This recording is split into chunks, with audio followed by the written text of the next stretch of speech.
semuanya, kami dari kelompok 4. Kami akan mempresentasikan hasil diskusi kami tentang konflik kepentingan dalam pengadaan menggunakan model etika Farrell dan Fredrik 8 langkah. Sebelum kami membaca materi kami, izinkan kami memperkenalkan diri kami.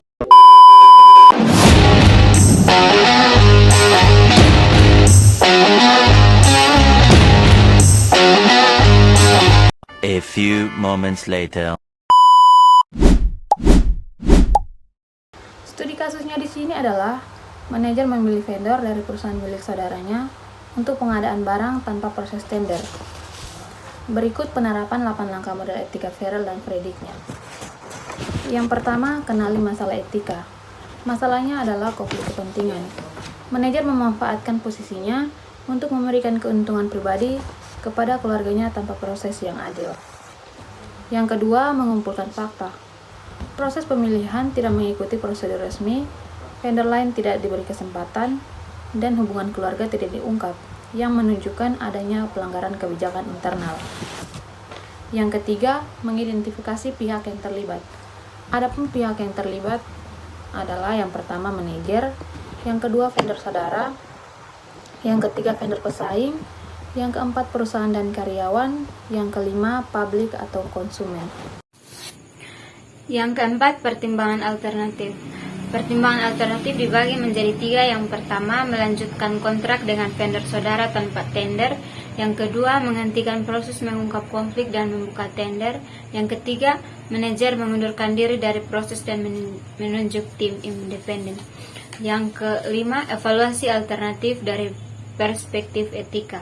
Alternatif terbaik secara etis adalah membuka tender ulang karena menjamin keadilan, transparansi, serta menghindari penyalahgunaan kekuasaan dan konflik kepentingan. Yang keenam, ambil keputusan. Keputusan yang tepat adalah menghentikan proses pengadaan, mengungkap konflik kepentingan dan memulai proses tender terbuka untuk menjamin keadilan.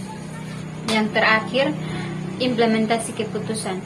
Langkah implementasi mencangkup menunjuk tim netral, menyusun kriteria seleksi yang objektif, dan memperkuat pemahaman etika dalam proses pengadaan. Yang kedelapan, tinjau ulang dampak keputusan. Evaluasi dilakukan untuk memastikan proses berjalan adil, reputasi perusahaan terjaga, serta mencegah konflik kepentingan di masa depan. Yang berikut kesimpulan presentasi studi kasus menunjuk konflik kepentingan dan kurangnya transparansi melalui 8 langkah. Moral etika Farrell, solusi etika adalah menghentikan proses, menunjuk tim netral, membuka tender adil, dan memperkuat etika untuk menjaga integritas.